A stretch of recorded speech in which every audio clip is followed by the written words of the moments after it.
રામ રામેતિ રામેતિ રમે રામે મનોરમે સહસ્રનામ તત્તુલ્યમ રામ નામ વરાનને. નમો નમઃ. તમારા બધાનું સ્વાગત કરું છું આધ્યાત્મિક મહાશક્તિમાં. રામાયણના પાત્રોમાં જો એક દૈત્યને મારવા માટે થઈને ભગવાન વિષ્ણુ નારાયણે અને અન્ય દેવોએ અંશ રૂપે અવતારો લેવા પડ્યા. ભગવાન કોની વાત સાંભળે છે? કોઈ પણ વ્યક્તિ જ્યારે તપશ્ચર્યાના માર્ગ ઉપર જાય તો એની તપશ્ચર્યા સિદ્ધ થઈ જાય એવું જરૂરી નથી.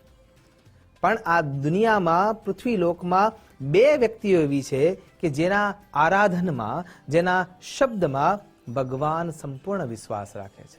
અને એમાં સૌથી પહેલું જે નામ છે એ છે ગાય માતા, અને બીજું નામ છે સુયોગ્ય બ્રહ્મ, એટલે કે બ્રાહ્મણ દેવતા, તપસ્વી, યતિ, સંન્યાસી, શ્રેયસ્કર, યોગી. અને એટલા માટે જ દેવો દ્વારા જ્યારે આ આયોજન કરવામાં આવે છે કે અમને તકલીફ પડી રહી છે, ત્યારે ભૂમિમાં ધરતી ગાય રૂપે ત્યાં જાય છે અને બ્રાહ્મણોનું આલંબન લઈ અને વૈકુંઠમાં જઈને ફરિયાદ કરે છે. એટલા માટે ભગવાન સૌથી પહેલા, ગાયનો સ્વભાવ પણ આ જ રીતનો હોય છે. ગાય ક્યારે એમનેમ બરાડા પાડતી નથી, એ ભાંભરતી એમનેમ જરાય નથી. એ ક્યારે ભાંભરે છે? જ્યારે એને તકલીફ થાય છે. અને એટલા માટે જે ગૌપાલક છે એ ગાય બોલવાનું શરૂ કરે ત્યારે એને અનસુનું કરી શકતી નથી. અને એટલા માટે ભગવતી પરાંબા કામધેનુ ત્યાં સૌથી પહેલા અરજી મૂકે છે. અને એની અરજીને પૂર્ણ કરાવવા માટે જે મધ્યસ્થી છે એ બ્રહ્મચિંતેષુ બ્રાહ્મણાહ, એ બ્રાહ્મણ દેવતાઓ છે, ઋષિઓ છે. અને એ અરજી પૂરી કરવા માટે થઈને ભગવાન રામ રૂપે પૃથ્વી લોક પર અવતરિત થાય છે.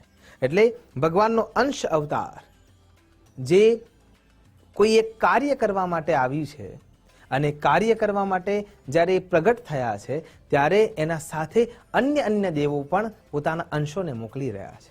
તો ભગવાનનો જે પડછાયો છે, જે ક્યારેય એમનાથી અભિન્ન થયા જ નથી, એવા લક્ષ્મણજી એ શેષનાગનો અવતાર છે. એમના શરીરમાં શેષનાગની ઉર્જા છે. એ સાક્ષાત શેષ છે, જે ભગવાન શેષશૈયા પર બિરાજે છે. તમે વિચાર તો કરો, જે ભગવાનના સુખમાં ક્યાંય ખલેલ ના પહોંચે એટલા હેતુથી 14 વર્ષ સુધી સૂતા નથી, એ શેષનારાયણ એટલે કે લક્ષ્મણજી. ત્યાંથી આગળ વિચાર કરીએ તો ભગવાન વિષ્ણુના અષ્ટમ અંશમાંથી જે ઉત્પન્ન થયા છે એ ભરત અને શત્રુઘ્નજી. અને એટલા માટે જ એમના અંદર પણ એટલી ધીરજતા છે, સ્થિરતા છે. શત્રુઘ્નજીએ 32 યુદ્ધ લડ્યા, એ પણ અયોધ્યાના બહાર જઈને. કેમ કે અયોધ્યા નામ જ એટલા માટે પ્રસિદ્ધ છે કે અયુદ્ધયા, જ્યાં ક્યારેય યુદ્ધ થયું જ નથી, એના બહાર જ થાય.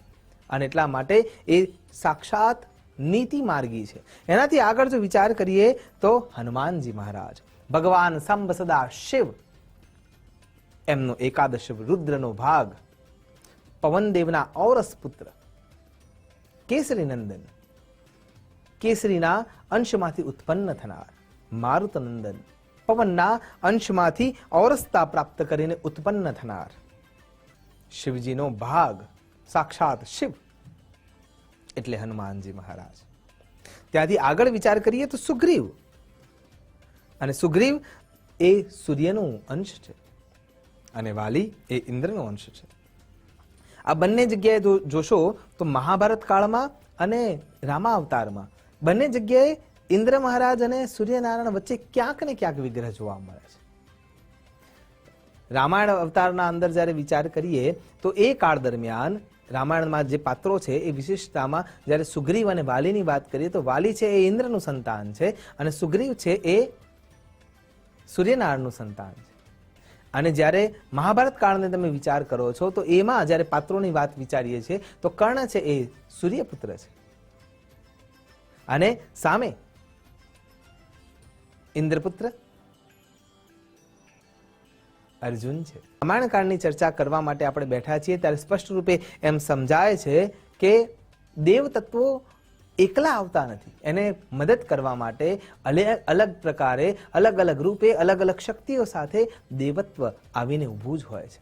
જેમ કે નલ અને નીલ એ વિશ્વકર્માના સંતાનો છે. એમના અંદર વિશ્વકર્માજીની ઉર્જા છે, ઓરા છે, તેજ છે, લાવણ્ય છે.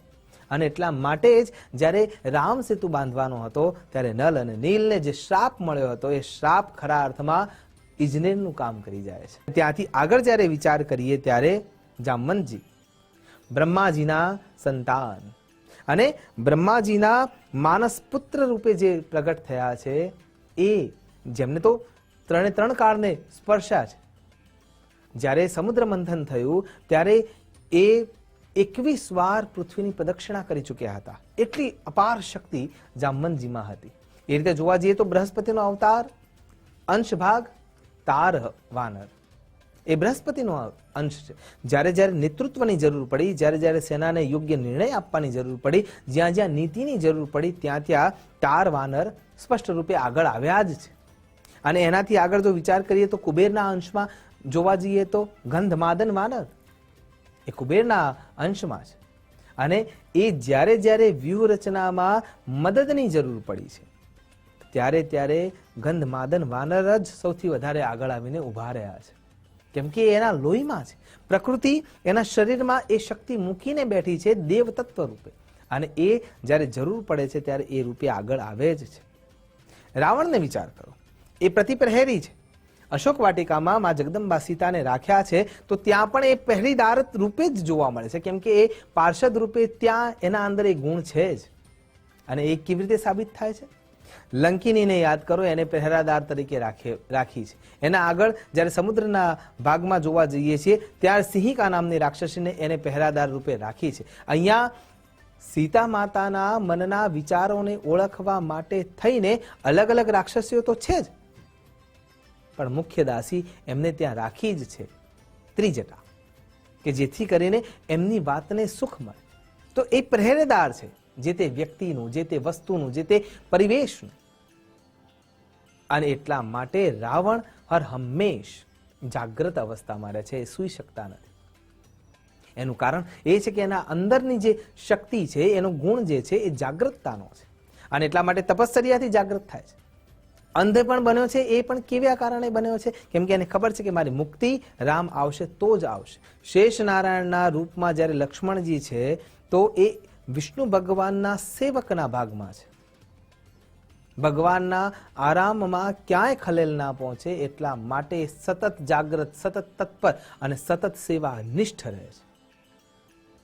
તો કહેવાનો અર્થ એ જ છે કે આપણે આમાંથી એક અંશને જો પોતાના આદર્શ તરીકે રાખી લઈએ તો પણ ઈશ્વરના સાનિધ્ય સુધી ખૂબ જ સરળતાથી પહોંચી શકાય છે.